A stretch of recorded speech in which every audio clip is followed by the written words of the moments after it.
प्यारे बच्चों, कैसे हैं आप सब। आज मैं आपके लिए लेकर आई हूँ एक नई कहानी। कहानी का शीर्षक है बुद्धिमान हंस। एक बार की बात है, एक जंगल में बहुत से हंस रहते थे। वो सभी हंस अलग अलग पेड़ों पे झुंड बनाकर रहते थे। ऐसे ही एक झुंड में बहुत सारे हंस रहते थे, जैसे कि 7-8 हंस, और उन्हीं के साथ एक बूढ़ा हंस भी रहता था जो बहुत बुद्धिमान था। उसे बहुत कुछ पता था और वो समय समय पर अपने साथी हंसों को चेताता रहता था, उन्हें सावधान करता रहता था। लेकिन जो बाकी हंस थे, जो युवा हंस थे, वो उसकी बात को ज्यादा ध्यान नहीं देते थे। एक बार की बात है, उसी पेड़ के नीचे जहाँ ये झुंड रहता था, एक बेल का पौधा निकल आया। बेल धीरे धीरे बढ़ने लगी।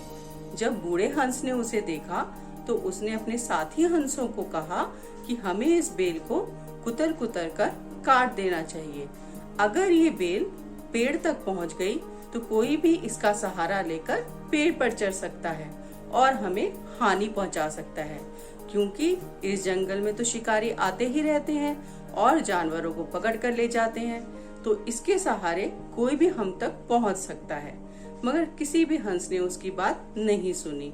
उन्होंने कहा, अभी तो बेल बहुत छोटी है, कब बढ़ेगी, कब कोई आएगा, अभी से हम क्यों ध्यान दें। और सब अपने कामों में व्यस्त रहे। मगर बूढ़ा हंस समझ चुका था कि ये जो बेल है ये हमारी विपत्ति का कारण बन सकती है, मगर वो तो बहुत बूढ़ा था, इस वजह से वो उसे कुतर कुतर कर नहीं काट सकता था। इसीलिए वो रोज उन्हें उसके बारे में सावधान करता था, मगर कोई भी हंस उसकी बात पर ध्यान देता ही नहीं था। कुछ दिन बीत गए, बेल बढ़ने लगी। धीरे धीरे बेल बढ़कर पेड़ तक पहुंच गई। कुछ दिनों बाद एक शिकारी वहां आया और उस पेड़ के नीचे आराम करने लगा। उसने देखा उस पेड़ के नीचे कहीं दूर दूर कुछ पंख गिरे गए हैं, तो वो समझ गया कि जरूर यहाँ आसपास कहीं हंस रहते होंगे। तभी उसने ऊपर की तरफ देखा कि कुछ पंख इधर उधर गिरे हुए थे और कुछ पत्तों में भी फंसे हुए थे। वो समझ गया कि जरूर इस पेड़ पर काफी हंस रहते होंगे। तो उसने एक उपाय सोचा। उसने सोचा कि कल सुबह आकर मैं यहाँ पर इन जितने भी हंस हैं इन्हें पकड़ लेता हूँ। मैं ऐसा करता हूँ कि आज यहाँ पर जाल बिछा देता हूँ और कल सुबह आकर इन हंसों को पकड़कर ले जाऊंगा, क्योंकि वो तो शिकारी था, बहुत तेज था और उसे सभी जानवरों के बारे में अच्छे से ज्ञान भी था। वो जानता था कि ये जो पंख हैं वो हंस के हैं और उसे पता था बाजार में उसे इसका अच्छा दाम मिलेगा।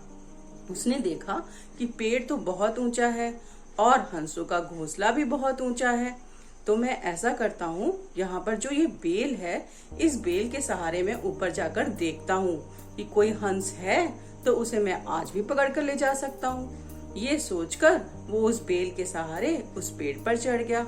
जब वो बेल से ऊपर चढ़ गया तो उसने वहाँ देखा, वहाँ तो बहुत बड़ा घोंसला था। वो तुरंत समझ गया कि यहाँ पर तो कम से कम 7-8 हंस तो जरूर रहते होंगे। वो खुश हो गया कि अब तो मुझे काफी दाम मिलेगा, कल सुबह आकर मैं इन हंसों को पकड़ लूंगा। जरूर ये हंस खाने की तलाश में इधर उधर गए होंगे। उसने अपना जाल उस पेड़ पर बिछा दिया और वो वहां से निश्चिंत होकर अपने घर चला गया। थोड़ी देर बाद जब शाम हुई तो हंस वापस लौटे। जो युवा हंस थे वो तेज उड़ते थे, इसीलिए वो झट से जैसे ही आकर पेड़ पर बैठे, वो सब के सब उस जाल में फंस गए। बूढ़ा हंस बेचारा थोड़ा धीरे धीरे उड़ता था, इसीलिए वो उनके बाद में आया और वो उसमें नहीं फंसा, वो अलग ही रह गया। क्योंकि जैसे ही सब हंस उसमें फंसे वो चिल्लाने लगे, हमें बचाओ, हमें बचाओ, हमें बचाओ। तो जो बूढ़ा हंस था उसने कहा, मैंने तुम्हें पहले भी समझाया था कि ये जो बेल है ये हमारी विपत्ति का कारण बनेगी, और देखो वही हुआ। सभी हंसों को इस बात का बड़ा ही दुख हुआ कि उन्होंने इस वृद्ध, इस बूढ़े हंस की बात नहीं मानी और वो सब विपत्ति में फंस गए। अब वो कहने लगे कि हमें माफ कर दीजिए और इससे छुटकारा पाने का उपाय बताइए। हंस ने कहा, कुछ मुझे सोचने दो। और वो बूढ़ा हंस सोचने लगा। फिर उसने कहा कि मैंने देखा है ये शिकारी हमेशा जिंदा जानवरों को ही पकड़ कर ले जाता है। तो कल जब ये शिकारी आएगा तो तुम सब मरने का नाटक करना और ऐसा प्रतीत करना कि तुम सब इस जाल में फंस गए हो और मर गए हो। लेकिन इस बात का ध्यान रखना कि जब तक वो सभी हंसों को बाहर ना निकाल दे तब तक कोई भी हंस उड़े ना, नहीं तो जो बाकी हंस हैं वो मारे जाएंगे और वो खुद भी मारा जाएगा। सबने कहा कि हम इस बात का ध्यान रखेंगे। जो बूढ़ा हंस था उसने कहा कि इस बात का जरूर ध्यान रखना कि जब हम एक साथ रहते हैं तभी हम जीत हासिल करते हैं। कोई भी अपने को बचाने के लिए दूसरों को विपत्ति में न डाले। सभी हंसों ने कहा, हम आपकी बात मानेंगे। उन्होंने ऐसा ही किया। जैसे ही शिकारी सुबह आए वो सब मरने का नाटक करने लगे। शिकारी ने जैसे ही जाल उतारा वो तो बेचारा बहुत दुखी हो गया। उसने कहा, ओहो, ये तो सारे के सारे जानवर, सारे के सारे हंस मर गए, पर ये मर कैसे गए? फिर उसने सोचा कि चलो इन मरे हुए हंसों को ही बेचूंगा, दाम तो कुछ कम मिलेंगे, पर अब ये उड़ तो सकते नहीं। चलो इन्हें जाल से निकाल कर पहले एक तरफ रख देता हूँ। और उसने एक एक कर सभी हंसों को जमीन पर रख दिया। जैसे ही उसने आखिरी वाला हंस रखा सभी हंस एक साथ उड़ गए।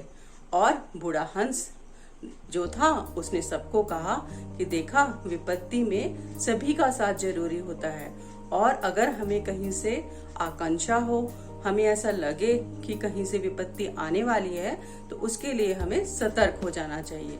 सभी हंसों ने उससे माफी मांगी और कहा कि वो आगे उनका कहना जरूर मानेंगे। तो कैसी लगी ये कहानी आपको? अच्छी लगी ना? क्या सीखा आपने इस कहानी से? इस कहानी से हमने सीखा कि हमें विपत्ति का सामना मिलकर करना चाहिए और अगर हमें लगे कहीं से कोई विपत्ति आ रही है तो उसके उपाय हमें पहले से कर लेने चाहिए। तो अब ये कहानी भी आप अपने दोस्तों को सुनाइएगा और अपने से बड़ों का कहना मानिएगा। Bye bye everyone.